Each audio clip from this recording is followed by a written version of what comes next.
All right, all right, all right. Guru here. Uh Been a minute since I did a video. Um you know, just been this year, for those who don't know, I turned 50 um last February. Um and when you turn 50, for those who haven't reached that half century mark, when you turn 50, you tend to do a lot of reflection on your life and what you've done with it, and, you know, the positives, a whole lot of negatives, and just reflect in ways that until you reach that age of 50, the half century mark, that you just can't imagine you're reflecting on, especially for me, because I'm a young grandfather and I can see my my bloodline outliving me. So a lot of different perspectives on life and things that are happening. And so that's, since February, the last 8 months, almost nine, I've done a lot of reflection, and just, some of it too where I want Jacked to go. Um, and especially, what I want Jacked to be remembered as. I I I just want to help. I mean, when it really comes down to the brass tacks of it, I just want to help. I want people to be more successful in the field, on the river. I just want everybody to have, the same love I have, the same passion. There's so much good in it. In hunting and fishing, so much positives, so much happy. Have you ever seen someone, even if it's, with a little 4-pound steelhead, do they have a frown on their face? No, they don't. Even a fork and horn buck, you know, you don't have a frown on your face, and I've said this for years, that if we can take all the different tribes of man and we could all go hunting and fishing together, we wouldn't have any problems, man. Everything would get solved pretty fast. And I still believe that. I believe that wholeheartedly. And, in concerns of fishing and where I want Jack to go, and then I have some other things in the the outdoor world. I have my own camo pattern that I, designed way back when, that I'm revisiting that, and some other things I want to do with hunting part. Um, you know, I've, even though I'm 50, I know that I'm on the right path. I'm going the direction I need to go. Yeah, it's been a little late. I wished all of this would have been around in my younger days, before I, had a family and commitments and responsibility of children. But it didn't, and that's okay. Sometimes, the second half of your life is the better half of your life, and that's kind of what I'm hoping and praying for. So that being said, happy Thursday. I'm glad to hear, over the past 4 or 5 months, there's just been so much good fishing out there. I mean, everywhere. This is the first year in a long time where I've seen multiple fish pushing the 50-pound mark, and I mean multiples.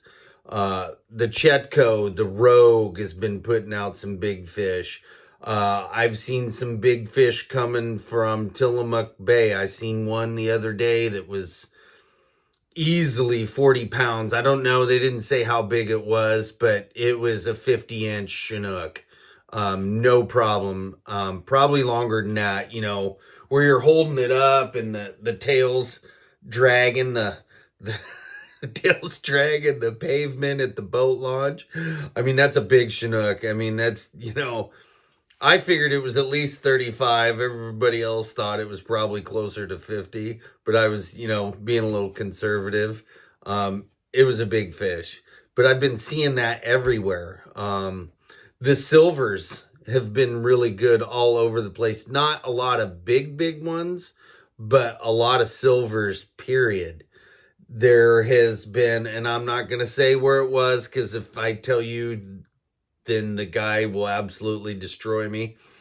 But there's been steelhead caught on the North Coast already. So I told the person who told me that this one time I would keep it secret, and I don't tell everything. A lot of people get upset with me because I tell so much, but that's part of it. You got to share, man. That's how it all begins. That's how we come together, is sharing. And I never share anything that's not like super well known, like there was a bunch of people, last year that, hey, if your favorite spot was blown up. So I did a video at the North Fork Nehalem Hatchery. That is my favorite spot to fish for steelhead. For me, that's where like the real, the guru, that's where it started, was at the North Fork. I encourage everybody to go there, man. It's a great place to fish. You'll meet lots of people like you. Even if you don't fish and you just want to see how other people do stuff, that's a great place to go, because you can, everybody's in the river and there's a nice trail behind the river. And you can just stop and watch. Hey, this guy's using Flow Pink. Or, the next guy, he's got a multicolored corky on. And you can see what they're doing, and it's especially for people who want to get into fishing. It's a great place to go. And if you meet the right person, if you see me there, come find me, ask me questions. I want to teach you, I want to show you. And but anyways, giving up my favorite spot is like no big deal. After the North Fork, my favorite place to go steelhead fishing is the Olympic Peninsula. Multiple rivers, lots of places to get away from everybody. But the OP in Washington is the best steelheading on the lower 48, hands down. Nobody can even come close to what they have at the OP. I encourage everyone to go up there. You do not have to be, a super experienced fisherman to even fish the OP. There's lots of public fishing areas, lots of areas that you can fish and get away from the boats too. There's, it's real similar to Tillamook, in the sense of you have so many rivers close together, and these are world-class rivers. I mean, all of them. The Solduck, the Hode, the Bogoshiel, the Kalawa, and then there's some other smaller rivers like the Dickey, and there's forks to those rivers. There's like the Upper Bogoshiel, that's 26 miles of river you can fish that's only accessible by foot. It's the only way you can get in there, is you hike the Bogoshiel Trail, and it's open to everyone, man. And there's world-class steelheading up there. And I encourage everyone to go there. You will not be disappointed with the OP. But getting back to locally, what's going on, there's fish everywhere.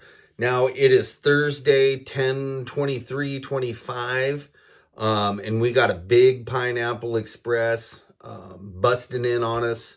I was looking at rain forecasts for the coast, at least our part, Alsea North. We're looking at anywhere from 5 to 5.5 inches of rain. That's going to blow everything out. Leaves, there's going to be, this weekend will not be a good weekend to fish. And most likely what's going to happen is it's going to come up fast.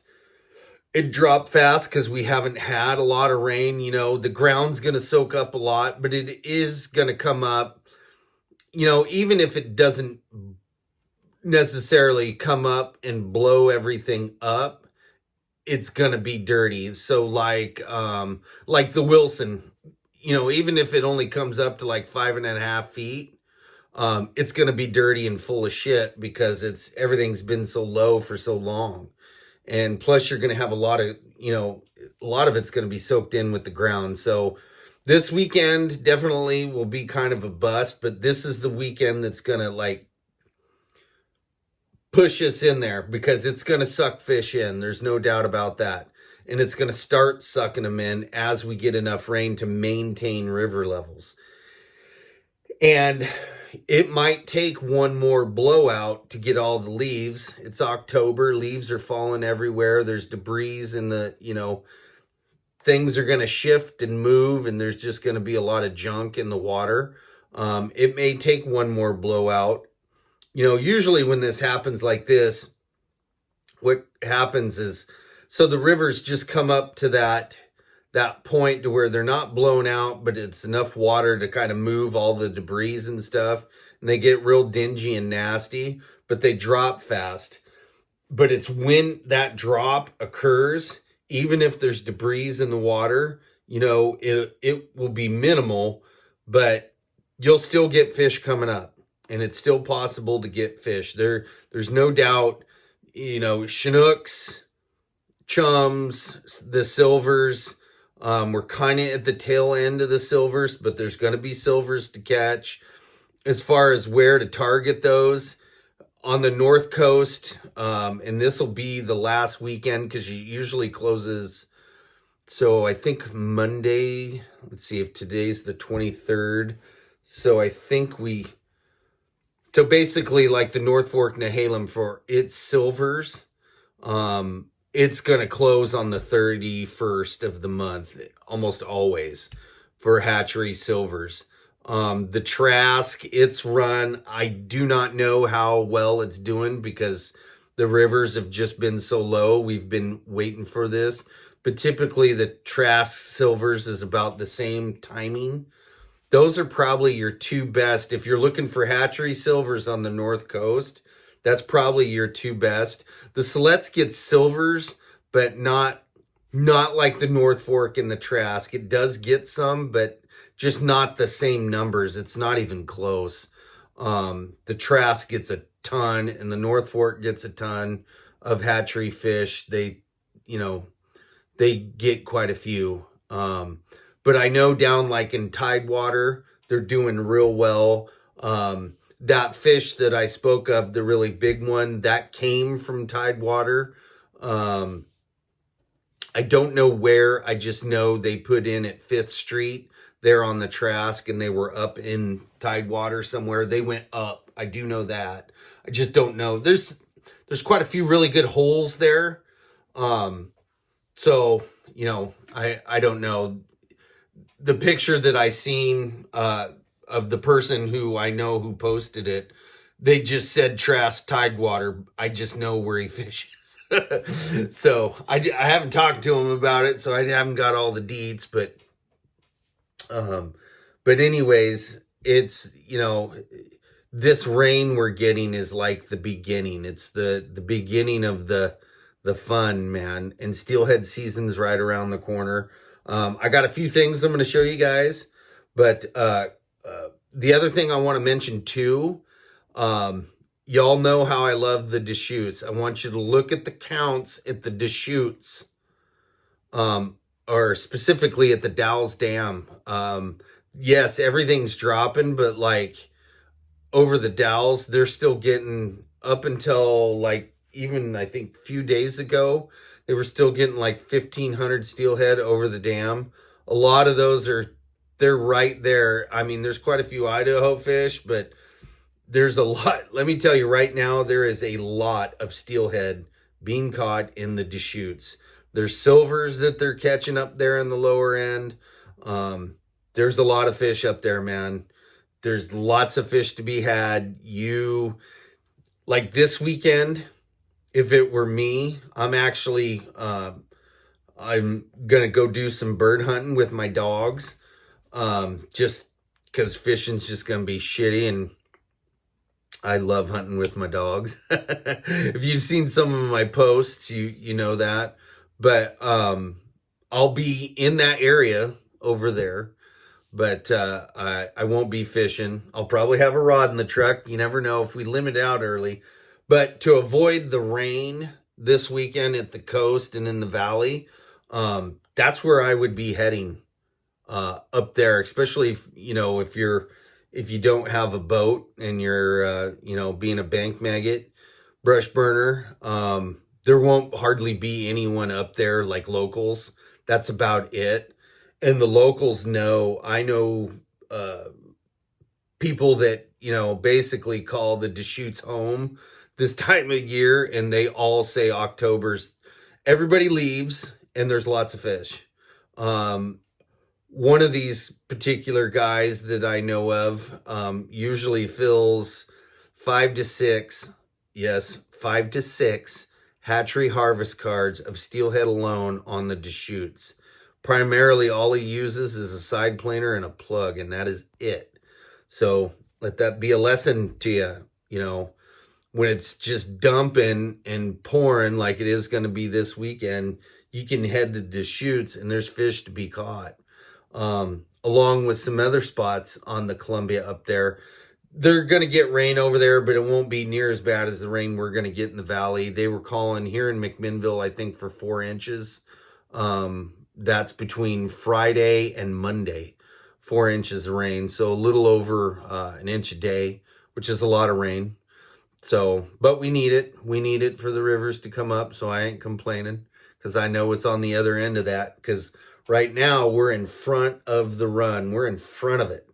So everything is coming in, and you want to plan accordingly. You want to have all your gear ready. You want your pre-ties done. You want to leave nothing to chance. That's why we're doing this video on Thursday. So, you guys understand when the prep begins. Myself, along with a whole lot of other fishermen, our prep usually starts the minute we get home on Sunday. Then we're already thinking about what we want to do for the following weekend. We're following weather patterns for the whole time. We're looking at wind direction. That plays a massive part, wind direction, on the storms, especially from the Alsea north, because there are times where, from Tillamook north gets absolutely hammered and everything blows up. But from Alsea, up to the Nestucca, those rivers don't see as much rain, and it can happen vice versa. So part of, if you're not doing it already, especially this year, you need to incorporate more prep work and really paying attention to the weather. It's critical that you guys keep that always in the back of your mind. What's the weather doing? And you're watching it every day. One of the other keys, and you will not hear this a lot, and I don't know why people don't talk about it more. When the north wind blows on the coast of Oregon, when the north wind blows, the ocean will lay down flat. Always has, always will. That's never going to change. Always remember that. When that ocean lays down flat, fish tend to come in really fast. Because they don't like coming in when it's nasty. They'll stay out. And especially, if it's clean for them, they'll zip right in and zip right up. So keep that in mind. This day and age, and we're so fortunate here in our section of the Northwest, we have 3 different Doppler radars that all cross each other. So we can triangulate storms, and it actually increases. Normally the weatherman's about 73% right. Well, we're lucky here in the Northwest because of the Doppler radar that they have set up. Our average is probably more up around 83%, and we can track these storms as soon as they're within 200 miles of our coast. Um, we're seeing them, and we can see them real time and their directions. Um, if you're watching the weather on the news, they always have a model based on current conditions, and they're pretty spot on. I mean, and you can do that on the weather on your phone. You can look at the precip and see that, that can tell you a lot if a river's going to blow out, if it's not going to blow out, if, um, how cold it's going to be. East wind, we always tend to get the cold. Almost always we get colder with east wind. If it's been cold for a long time and it says it's going to rain, it always warms up. Water temperature, especially, not a lot of guys, especially steelheaders, are incorporating water temp into, what system they're fishing, because especially here in the Coast Range Mountains, there are rivers that run warmer than others. And if you can target those rivers that run warmer than others, especially the ones that have high steelhead smolt counts, man, you can do what others can't do because they're not paying attention to that. Now, that's up to you. I'm not going to, I'm telling you how to do it. But it's taken me years, and I love self-discovery. That's part of, me teaching you folks is you got to have the self-discovery. Now, I'm telling you how to do it. It's up to you to make it happen. And if you are diligent, you can put yourself way ahead of the game compared to anybody else. And because this day and age, it's especially where we get absolutely no help from our fish and game departments. And I'm not going to get into that. Y'all know how I feel about them. They're fucking worthless. It's not catching. It's almost like hunting. We're hunting fish. We're not fishing. Yeah, we are in the act of fishing, but we are hunting those fish. If you're in Alaska, you're catching fish. You're not hunting. You're not fishing. You're just catching. See those guys flossing silvers in Soldotna? That's what you're doing. You're catching in Alaska. The goal is to make our stuff here in the Northwest like Alaska, like it used to be. And on the coasts with those rivers, we can do that. That is possible. One more thing I want to touch on, and then we'll get into the tackle, my favorite part. Recently, I'm sure a lot of you have heard, Washington's, because of funding, they're closing smolt release and hatcheries on 2 different rivers, I believe. One in Southwest Washington, and then I think one in I believe that would be northeast Washington. Actually, no, it'd still be northwest, but it's up on the other side of Seattle, I believe. But and that was on Buzz Ramsey's Facebook page. The thing I want to touch on is we're not ever, and people need to accept this, we're not ever going to get any help from our fish and game departments, whether it's state or federal. None of those people have a interest in saving steelhead and salmon. So I am a big fan of privatizing hatcheries. We run our own hatcheries. We raise our own fish, and or taking the fish that you catch, the salmon and steelhead, putting them in a live well, and you starting your own little hatchery. It is not hard to do, let me tell you. It is simple to raise fish. You do not have to be an expert. There's a million videos out there how to raise trout, salmon, whatever. It's not hard.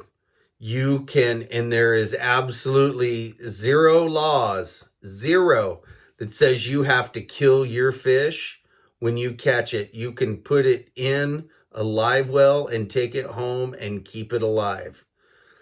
Now, the part about you raising your own fish, hatching your own fish, there's no laws against that. The only laws, and depends on how you feel about law breaking, for a good reason. The only laws is it's not legal to put those fish in the river.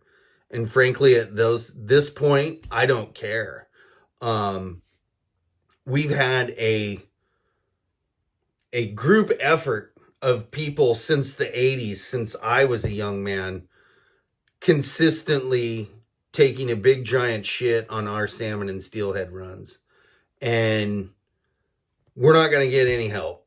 They're not going to help us. I mean, the tribes, that's probably about the best we can expect, but they're still limited on what they can do, but at least they're trying. A lot of people think that they don't. They do. Tribes do a lot of work.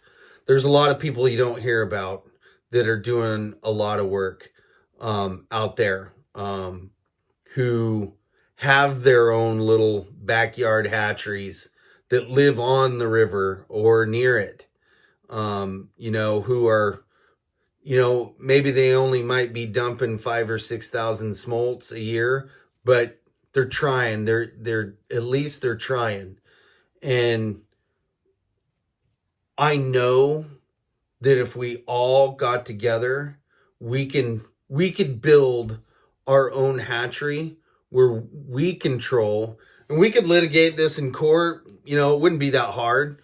To be honest with you, if you get down to it, all it is about is money.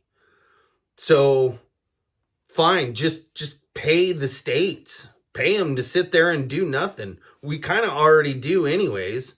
In Oregon, 60 cents of every dollar that the state takes in pays just for PERS. That's the Public Employee Retirement System. 60 cents of every dollar. And it's $62 billion in the hole right now. You think they're going to give up money for funding for his fucking hatchery? No way. It's a business now, and that's all they care about is the money. So fine, let them have the money. We'll come up with our extra money and we'll do our own thing. And I believe we could win this in court. They'll try to make it an issue of science, but like the tribes did, we'll just poach all their biologists. And then we got our, if it comes down to the battle of the experts, we can poach them, because what is it about? It's about money. And it's not about restoring salmon or steelhead. They give two shits. It's about the money. So let them have the money. Let them, they can sit at home, enjoy their fat PERS account. But we start our own hatcheries. We do our own thing.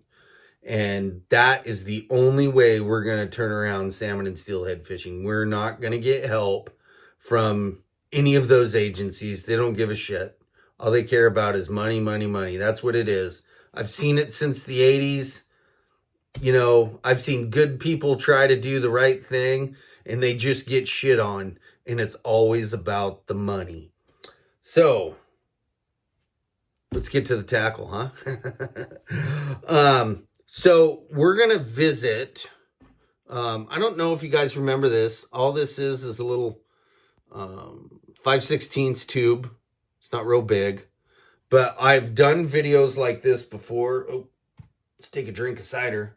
It's that time of year, fresh cider. Fresh squeezed from, these are from Honeycrisp apples, man. Shit's delicious. And no, there's no booze in it.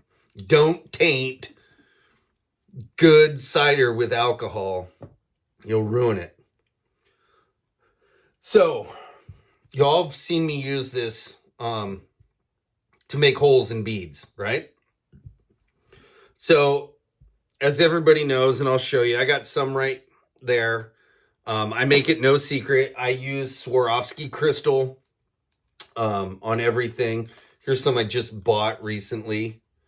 And these are heat treated. So these are what do they call these? Yeah, the AB. They call it Aurora Borealis. It's a heat treatment that they do them on. Gives them this kind of real unique color, not just a ruby. If you can kind of see it in there, it's got a little different sheen to it. These are 4 mil faceted. Really, really neat. I bought a bunch of different ones, but for the sake of this one, we're going to use those. So real quick, fresh eggs. Freshly poured, I should say. Ooh, look at that. Isn't that nice? Ooh, look at that shine. I want to show you guys something. So, like I always say, if you're not pouring your own soft plastics, you're doing yourself a disservice. So this bag right here, to give you an idea, to make, I forget how many's in here, maybe a couple hundred. Let's see, probably cost me about $11 to make all these, you know, even if you count my time, and I made them in less than an hour. So, I mean, you guys need to get on it. If you're not pouring your own soft plastics, you should be. But I've shown you this before where we're going to take this tube and we're going to make a little hole in there. But there's always a flat spot, you know, if you use the ones in between instead of ends. So we're just going to break off this. There's 2 flat spots on that. Put these back in here. I've been doing a bunch of pouring, getting ready for Chinooks and stuff, and just experimenting with some stuff. Here, I'll show you guys that in a minute. But basically, there's that flat spot that's on the side. So I just hold it down to the bench, and I kind of just gently push down, and I twist. I should be... When I get rich and famous, then I'll have a cameraman or a camera set up where it'll show you as I'm doing this. So we're already down, but you can see it goes right through it, and then it picks, you know, it goes right like that. So then you just pull that piece out, and you got this nice, here, there we go. Got this nice hole through there. So kind of the... you know, the rage of the age right now is all the different eggs where they pour something inside. Originally, I'd done this so everybody could put one in. But what I've started doing last year, let me move a little closer. What I started doing last year was using the crystal. And it's kind of, you know, you can kind of, I wish there was a better way to show you this. There, you can kind of see it right there. Let me see if the UV will... Yeah. Well, there you can see it from the side. See it from the eye like that. Or like right there. Yeah, mine... So, I'm not going to say what I do, but you see how that lights up like that? It almost is like glowing. Well, that's something I do to my soft plastics. I'm really surprised that the people who do production soft plastics don't do, because I know they know how to do it. But yeah,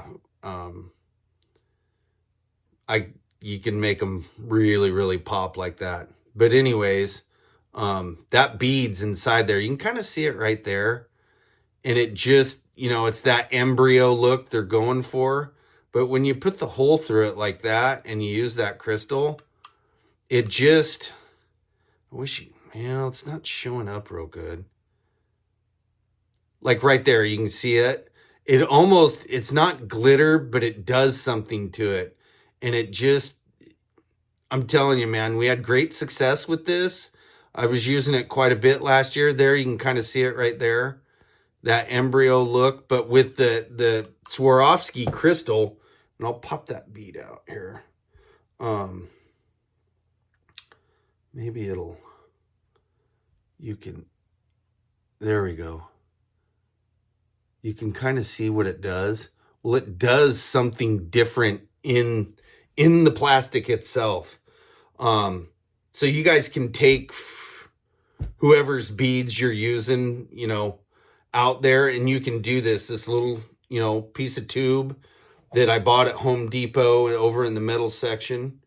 I believe that's what it was 5/16. Actually, we could, what is that? So I got actually 1, 2, it's 3/16. Sorry, 3/16. Yeah, 3/16. But it makes such a nice, perfect hole through there. And I didn't do anything. I just cut this one short, and I took a file and just gently sharpened the end a little bit. But it makes such a nice hole. The other thing too, you thread these like this, and we're going to go over here. This isn't one of mine, but this is something that I discovered I was using. Well, when I was up in on the OP last year, I had bought these at the Sportsman Show. I've been trying to find this mold everywhere for these berries, and because it's something we fished with all through, well, like when I started in the late 80s, all through the 90s. Lure Jensen had what was known as the Gooey Bobs. And then you had the original Okie Drifters, which were a hard version of these berry clusters, which have now come back in style. It's just with the coloration of, or the use, I should say, of different coloration.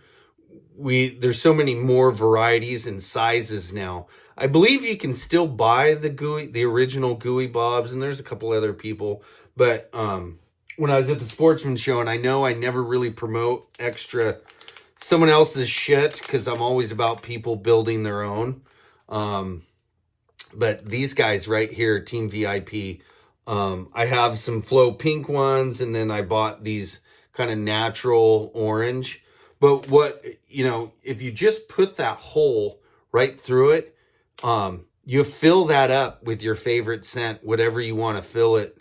Even if you have little chunks of tuna, you got a little mixed up tuna, for your Chinooks. Because I know guys using the bigger, they're like a 20 mil. Well, this is a 16, but they're real big. They're like a 20 mil drifter. There's a couple different companies that are making the soft plastic versions. And they're using them with great success on Chinook, especially these 16 or bigger. I mean, you can get up to like, what were the ones I seen? 30s, 32s maybe. And they work. We got one lined so hard year before last by a boat, and that's all they were using on the Kilchis was these big 16 millimeter beads. And man, they caught 3. They moved in between us and another boat, caught their 3 Chinook, and were gone. And this all happened in like 20 minutes. And that's what he was using, nothing else. But you can put all your favorite scents in there. You can do it with just that. Here's one where I made up. So just standard, of course, my blue hook, 3-inch below it. But you can see where I put that in there. And it's just different. It's just absolutely, with that crystal in there, it's like nothing there is. Everybody else is using just a regular plastic bead, or even another tiny soft bead in there. And there's no doubt that the embryos, I mean, they catch fish. There was another, what was the other ones I bought? They had a really, really unique embryo. Lured. That's that company called Lured. I bought a package of those when I was at the Sportsman Show. And in fact, the first steelhead that I caught for my 50th birthday on the OP last year was on that lured embryo. A flow pink with another like pink in the middle. Really just out of this world. But this crystal, it's just not showing good on the camera. Trust me when I say, man, this looks so wicked in the water. It's absolutely killer. And even with the bead in there, you can still put your favorite scent inside that hole. And I do, I use a bead for a stopper. I just like it better. Plus it, if I go this route, if I'm running snow cones, and I've shown you those guys before where I use, where they at? Oh, they're all right here.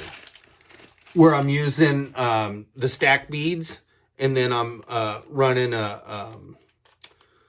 just a standard egg above the stack bead. Then yeah, that just sits down on the hook.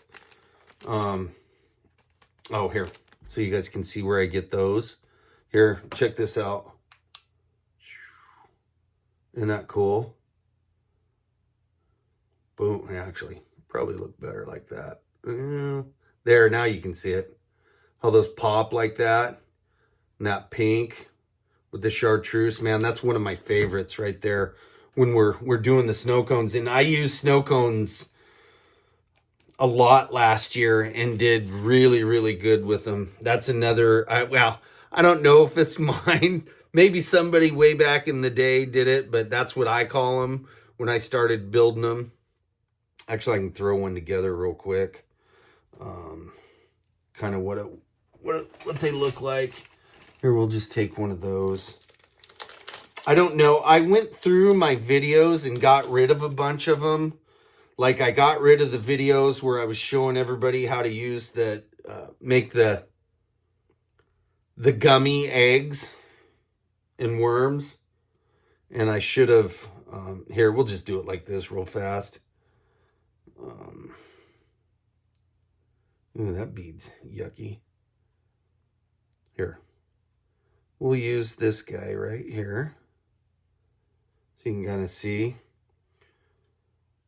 I never did this last year, use the egg cluster. But essentially that's what I call a snow cone because you got obviously the big bead above it here. If you're going to do it, just a round bead. But yeah, it's just a snow cone. But yeah, no need for a bobber stop on this.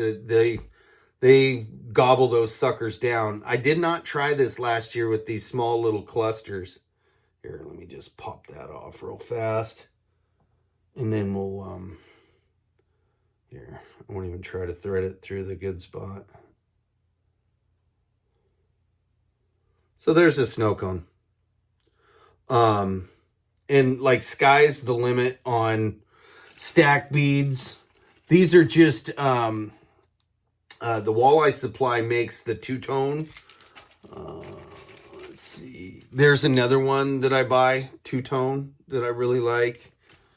Where's the orange ones? They might actually...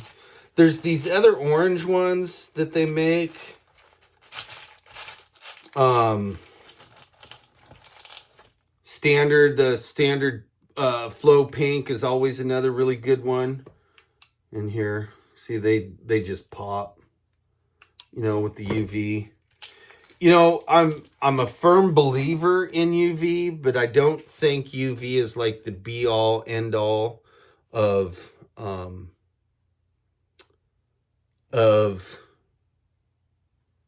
your bait. It definitely helps, no doubt, but honestly, I think there's too much UV used. If you look at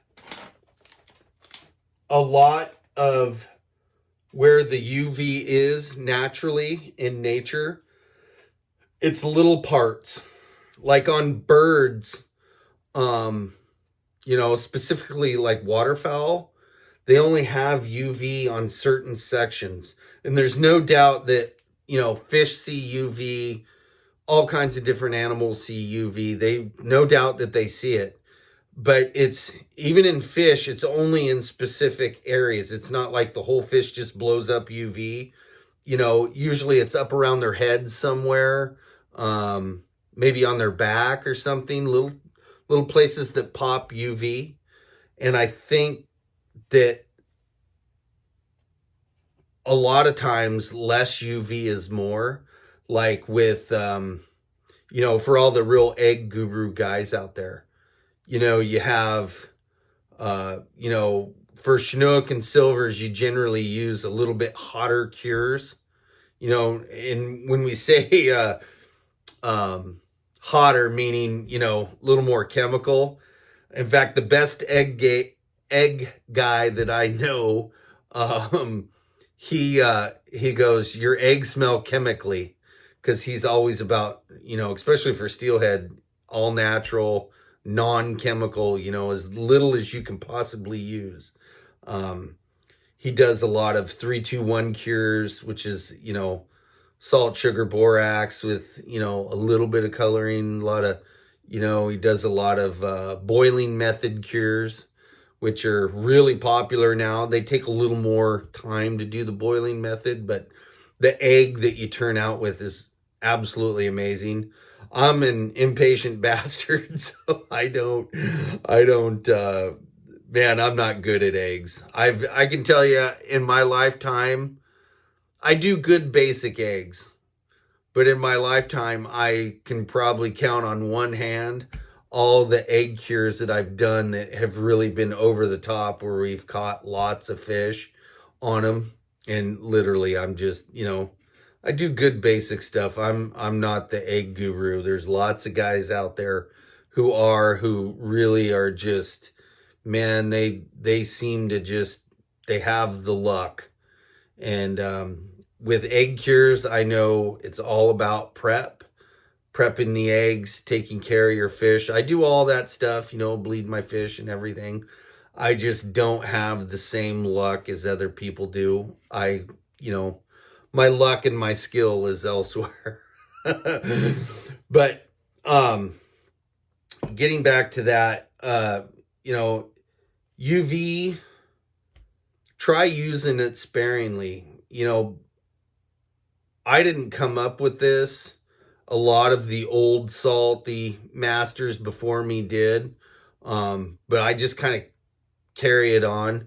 Black, the color black is the most underutilized color for salmon and steelhead fishing. I use black yarn on a lot of stuff. Pretty much all the jigs that I use now will have, gosh, the one time I don't have any jigs up here. Actually, no, I got some little guys. I got some micros. Here, we'll take out a micro. So, so you guys can get an idea. Tiny little guys, aren't they? Yeah. These are micros, man. Very important. That little hook will just bury in a steelhead like a hot knife through butter. The only issue is you can't fight big steelhead with these little size 2 hooks. It's not easy. But anyways, but in small streams, you know, these little guys help. But, you know, all the jigs I use these days are one color, whether it's white, whether it's pink pearl, whether it's orange, you know, or a multicolored. And they all have nothing but black yarn or black marabou or a combination of both, with a little bit of different Flashabou stuff in them. Black is so underutilized, it's absolutely crazy. I don't understand why people don't use more black. You will catch a ton of fish. One of the things I use in the summertime, or I mean not summertime, but springtime, for springtime steelheading, it's kind of almost like an egg sucking leech pattern, where I use black yarn with a little marabou in it and a pink egg at the top. So classic you know, corky and yarn setup, I'm just using an egg. Sometimes I'll use an orange one. I make orange too, with that black. That's always a good one. The Wilson, orange with the all black little like 2 strands of Flashabou in that black yarn with, you can use an orange corky if you want to, or just get an orange egg threaded on there, and you're good to go, man. Throw a little bloody tuna on there, or your favorite scent, and you're good to go, man. That is a Wilson, like March, April, absolute destroyer. And I've used it everywhere, but it just seems over the years I come up with different stuff for different rivers. As you go through the decades of fishing, all good fishermen that I know do that. Most of us all keep a journal of what works and where, and how and why. I have several journals. A lot of it I keep in here because, if you don't want somebody to read it, don't write it down. And in this day and age, you know, it helps to have an edge and secrets, but, you know, make it a point this year to keep a journal, especially not, you know, not so much about the fish you caught, but what you learned that day, and the conditions. This day and age with gas being so expensive, you really got to, you know, pick your battles on conditions and when you go. Now, I get it. Sometimes you just got to go and you got to go. But spending more time not fishing will make you better when it is time to fish.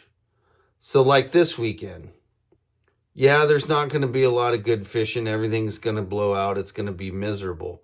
But if you were that person to decide, hey, man, let's just head down to the coast anyways, and let's, you know, go on a recon mission and kind of see what's going on, you know, throw a rod or two in. You might be able to find a, you know, spot to fish, and, you know, you might get lucky. But that reconnaissance of figuring out where to go, figuring out conditions, figuring out other fishermen, you know, because like, especially on the coast, there's a lot of folks that do what I just said, you know, they just drive down there maybe just, you know, for the morning, just to see what's going on, kind of get an idea of, you know, oh, hey, there's a new tree there, by the way. And, you know, oh, yeah, a big giant root wad washed down. And, you know, that reconnaissance, man, even when you can't fish, is going to pay dividends when you can fish. That's a critical thing that separates a lot of people from being that 10% that catches 90% of the fish. That's just the way that it is these days. We're hunting them. Remember that. We're hunting the fish. We're not catching. We're not fishing. We're hunting. Just keep that in mind. That's the mindset of the lot of the most successful fishermen out there, is we're hunting. I know everybody's excited about steelhead. I already am, man. I feel it, you know, because I didn't do near as much fishing for steelhead on the Deschutes this year as I wanted to.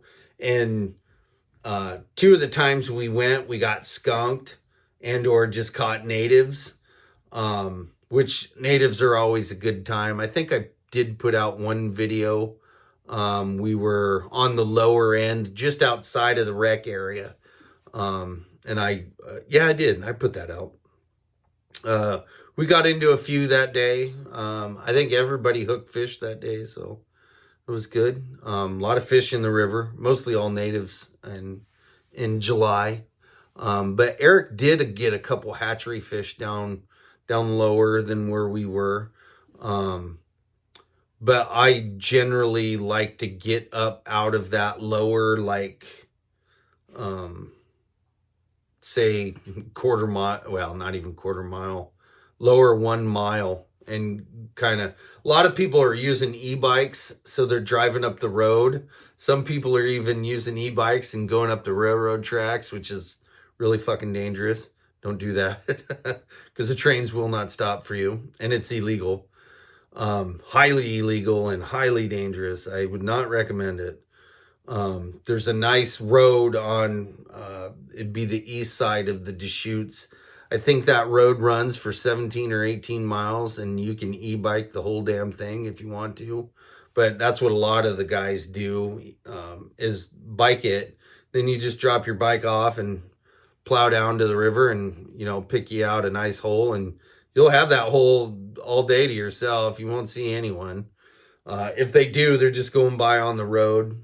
But it's, this time of year, there's nobody up there. I mean, it's maybe locals and it's dead. So definitely consider it. I'm glad to kind of get back. I kind of miss making the videos. I needed to take some time off and just, reflect on everything that's going on right now in the world and with hunting and fishing.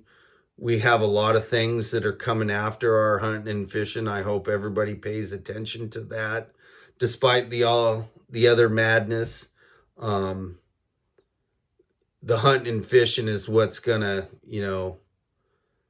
it's what's gonna see us through this just mess that we're in right now. That this country is just, it's a mess. The state of Oregon is a mess. It's just yucky and it's a mess. And I hope everyone recognizes that. It's easy to bitch, moan, and complain, but unless we all band together, we're not going to see it through. We're not going to get through this, man. Now more than ever, we all have to come together and put our differences aside to save hunting and fishing, because they're coming after it hard, man. They, our state government here in Oregon, those people do not want us hunting and fishing, not at all. They just want us giving money to them. That's all they want. And I'm sure hoping people recognize the threat that we're under right now to our way of life, our hunting and fishing. And I hope everybody has a good season this year.